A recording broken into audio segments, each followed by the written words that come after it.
Hello, sir. Hello. Kumusta na po? Ayos lang, ayos lang. Balita ko, user kayo ng MX3. Oo, actually, matagal na kaming uminom nito kahit sa Dubai pa kami sa Middle East. Kumusta, sir, yung pagiging engineer mo rito sa Glasgow? Minsan challenging kasi puro Scottish ang mga nandito, tapos minsan pupunta kami kung saan. So, minsan may struggle pero naano naman kasi Pilipino naman. So, Mas magaling ang naman. Pinoy. Oo, syempre Pilipino. Yeah. So how long have you been using the brand? In Dubai, almost every day, ginagamit ko siya. Ang nangyari is, nung napunta kami dito sa Scotland, wala na ako masyadong mabilhan. Kaya nung nakita ko siya ngayon, pumunta ako para kumuha ulit. Na-miss ko. Bakit MX3 capsule, sir? Andito ka na sa Glasgow ngayon and still, yan pa rin ang choice mo na brand supplement. Naramdaman ko na parang kiniklex yung yung body ko. Sabi ko, I'm not that old but I'm aging as well. So, yeah. So para sa akin siguro, mas mainam yung tulungan ko yung health ko para mas maging healthy pa ako. MX3, dito ako believe.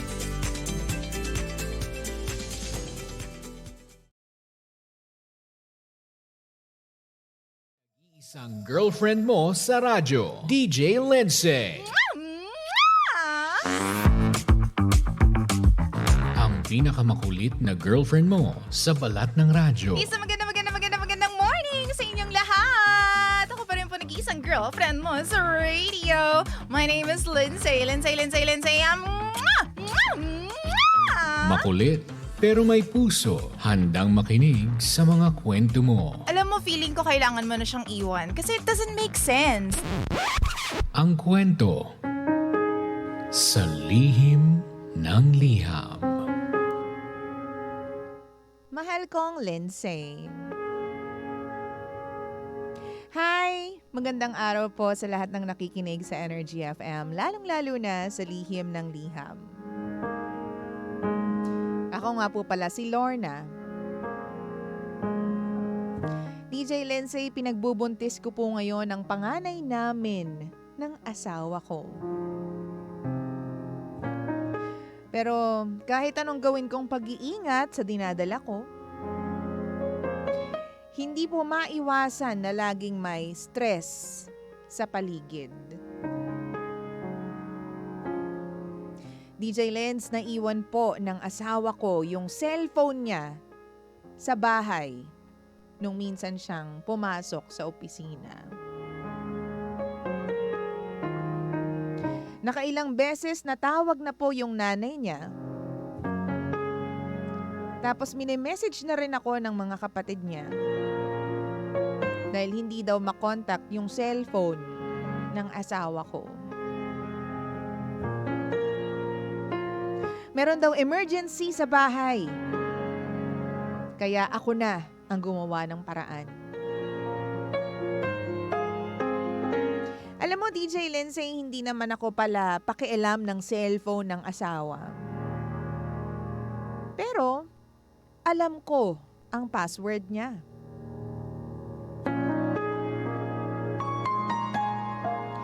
Then nakalagay doon na pangalan is kapatid. So dahil nga meron nga pong emergency, basta ko na lang denial yung number ng kapatid. Then I pressed call. Pero nagtataka ako, DJ Lindsay. Lalaki yung kapatid ng asawa ko. Pero bakit babae ang sumagot? So akala ko po nung time na yun, nagkamali po ako ng tinawagan. Inulit ko yung tawag. At ang pagkabungad sa akin, "Hello, mahal. Tumawag ka?" Di ko inaasahan, DJ Lindsay. Kinabahan ako. Sa sobrang kaba ko, binaba ko yung tawag. Hindi ko malimot-limutan yung mga linyang sinabi ng babae. Kasi nabosesan ko siya. Parang yung best friend ko. Yung best friend ko na palagi kong hinihingian ng advice kapag may problema kami ng asawa ko.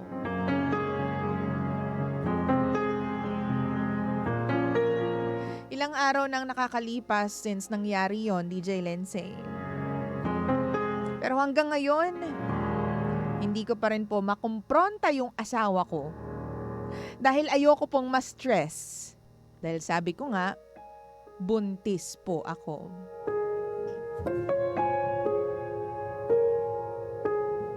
Hindi ko alam kung bakit ngayon pa sumabay yung problema ng pamilya nila. Ayoko rin namang kumprontahin o tanungin yung best friend ko. Kasi baka naman siya yung mag-isip na pinagdududahan ko pa siya. Paano ko po kaya malalaman kung sino yung sumagot nang hindi tinatanong yung asawa ko?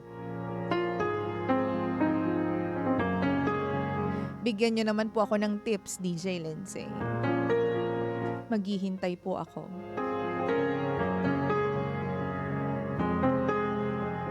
Muli, ako si Lorna. At ito ang lihim ng aking liham.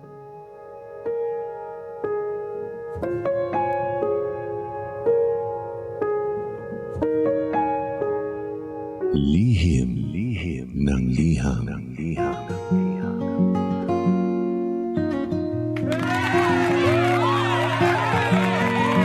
Hi, Pangga! Oras natin sa buong kapulungan. Check your time. 19 Cambots! Makaraan pang alas 9 ng umaga. 9:19 on the clock. Wow! Ikaw pa rin po ay nakikinig sa estasyong same, pero iba. We are number 106.7 Energy FM. Pangga, huwag mo sabihin radyo. Sabihin mo, ikaw po ay nakikinig na sa lihim ng liham, mga mama, mga sir, mga kuya, mga ate, mga chongchang. Chongchang, gusto mo yun? Lakas makatsahin at tsuhin ng chongchang na yan, no? Hindi ibig ko sabihin ng lakas makamadjonda, di ba? Ganyan si Chang Ami, chongchang ang tawag sa kanila. This is lihim ng liham, by the way. Mahal ko Pangga ko, baby ko, at sasamahan kita hanggang mamayang alas 11 po ng nagmamagandang umaga. Lihim ng liham. Lihim ng liham, ang programang wala kang matututunan. Pero meron kang mararamdaman. Aloka to. Kasi naman to si Lorna eh. May patingin-tingin ka pa sa telepono, di ka pumili ng peace of mind. Bakit ba kasi kapag naiiwan yung telepono ng mga asawa ninyo, sinisilip ninyo na diba? Sinisilip ninyo na sinisilip. Ibang meron. No? Naghahanap lang kayo ng sakit ng ulo. Alam mo, number 1 stressor dyan ha, nowadays, hindi yung makita mo na may ibang kachat yung asawa mo. Well, that's number 1. Number 2, makita mong maraming utang yung asawa mo. Diba? Aminin nyo yan. Aminin nyo yan. Diba? But anyways, kasama pa rin yun, no? Pinakamasakit na siguro yan, yung malaman mo na merong ibang kalambingan, katawagan ng mahal yung asawa mo. Ay, nako, mag-react kayo dyan, yung mga panggang drivers natin na nakikinig ngayon. Sinasabi ko sa inyo, ang dami ninyo dyan. Ano nga daw ba ang tips na pwede nating ibigay dito kay Lorna para daw pumalaman nang hindi tinatanong ang kanyang asawa kung sino ba yung nasa kabilang linya na denial niya. Ang nakalagay daw kasi, kapatid. Huhuy, style! Kapatid yung pangalan, pero nung denial yung number, di naman kaboses ng kapatid. Ibang babae naman yung sumagot. So ano daw ba yung mga tips para malaman natin kung sino yung taong yon sa kabilang linya nang hindi tinatanong o kino-confirm sa kanyang asawa? Lihim ng liham. O sabi ni Thoreen, buti nakapagtimpi ka pa, napaka-high tolerance ka naman sa ganyan. Ako kasi, hindi ko pinapaabot ng gabi. Wala akong pake kung may problema ang pamilya nila. Kahit pabuntis ako, kaysa naman hindi ako makatulog, kakaisip kung sino yon. Mas lalong nakaka-stress yon, DJ Lens. Sabi naman ni Marie, baka nilagay niya lang yung name ng kapatid niya, yung number, pero number pala ng babae. Yun na nga, oo, exactly yung nangyari. Hindi naman kapatid. O, sa bagay, dapat pala nilagay kung kapatid sa pananampalataya, kapatid sa kalokohan, diba? O, may mga code name, mga bakla. Sabi naman dito ni Anita, lesson of the story, keep your problem to yourself. Ang dami ng kwento ng inaagawan ni boyfriend o ni BFF ng boyfriend o husband si friend. Magising ka na walang matinong BFF sa ngayon. Ang labanan agawan ng partner, di ba? Bakit ka magigilty? Ikaw tong niloloko. Dapat ka lang magduda sa BFF mo. Nasa iyo kung magdadala ka ng stress, pwede ka namang kumalma para makapag-imbestiga ka ng maayos. BFF mo, hindi mo alam ang info, huwag maging panga. Panga. Wow! Di ba sabi naman ni Jenny Lynn, magpaka-stress ka na lang dahil ayaw mong magtanong, sender. Mamili ka, masistress ka dahil hindi mo alam o masistress ka pero at least alam mo. Parang sa ano naman wala kang sukat kabigin pareho kang masistress dyan. My goodness. Ano masasabi niyo? Punta na kayo sa Facebook, facebook.com/energyfm1067. Click live dahil live na live tayo kasama ang aking denim jacket na naman. May ever-trusted denim jacket. Why not? Sabi ni Choyams, ate, madali lang yan. Alam mo naman ang passcode ng CP. Makipagkita ka, kunwari ikaw ang lalaki para malaman mo na niloloko ka ng asawa mo. O di ba pag nakita mo yung best friend mo na nagpunta sa lugar na pinuntahan mo, yun na yun. Sakto, yun na yun. Galing! Sabi naman ni Abet Mendoza, gumamit ka ng isa pang sa mga friends mo, sabihin mo, friend ka ng asawa mo. Try mo lang. So magpapanggap, hindi naman poser, pero other account. Tingnan mo kung nag-entertain yung asawa mo. Sabi ni Darwin, nako kapag may mga kabit ang asawa mo, pero ang turingan, magkakapatid daw. Baka nagloko na siya without you knowing. It's better na kumprontahin mo siya. Kasi doon malalaman ang sagot sa mga pagdududa mo sa kanya. Sabi naman ni Morgan, dapat kunin mo yung CP number niya, 'di ba? Tapos tawagan mo sa iba, sabihin mo o patawagan mo sa iba, sabihin mo may delivery, mention mo yung name ng best friend mo at pag sinabing siya, yun na yun, bingo! Aha! Pak! Bogs! Sabi dito ni ni Abet Mendoza, hi DJ Len, say good morning, wala kayong signal sa radio. Ha? Wala ba, baby Tobes? Meron yan, oo. Meron, di ba? Meron dyan sa labas. May naririnig ka o bingi ka. Meron naman. Pogi ka sana, minsan bingi ka lang Oo.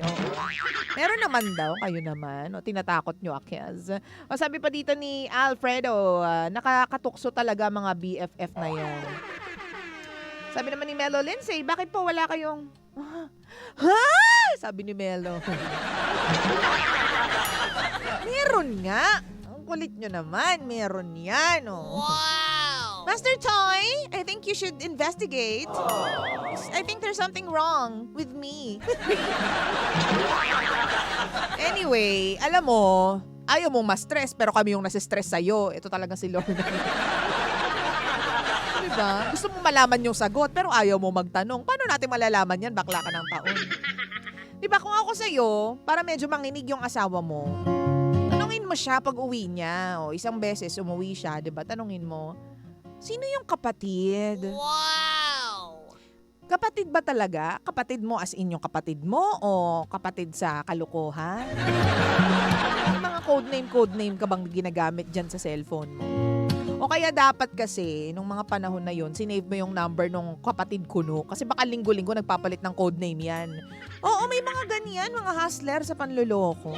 Sa cheating, linggo-linggo nagpapalit sila ng pangalan. O baka minsan nga, 3-3 araw bago magpalit ng pangalan. Para lang hindi matrace. Wow!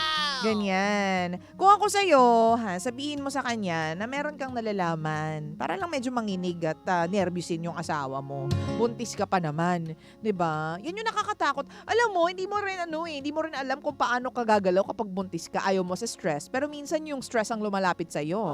'Di ba? So, choose your battles, mga buntis. Totoo yan. Choose your battles. Okay. Diba, halimbawa makita mo yung cellphone ng asawa mo na naiwan niya. O, gagalawin mo ba? O pababayaan mo na lang siya sa mga pinaggagawa niya? At ipagpapasa Diyos mo na lang, magdadasal ka na lang na makarma siya kung meron man siyang ibang ginagawa. Diba? Kasi minsan, yung mga nakikita natin, yun pa talaga mismo. Diba? Truth hurts.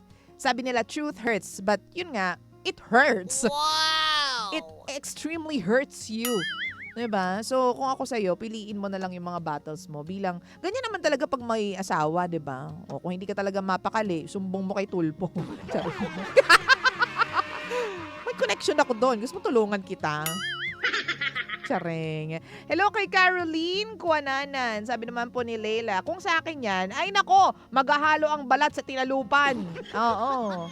Kasi hodang buntis ako kapag may silencer ka, lalo ka, kapag silent ka lang, lalo kang lolokohin. Pero alam mo, yun nga, bukod sa choose your battles, minsan kailangan mo na lang talagang, ewan ko lang ha, kailangan mong maging discreet about it. Tapos, unti-unti mo siyang iparamdam sa kanya na may alam ako, hindi ako tanga, hindi ako pinanganak kahapon, okay? Wow! Ngayon, kung nakikipag-usap ka pa rin dyan sa kapatid na yan at kung nagkataon, nakaboses siya ng best friend ko, itigil mo na.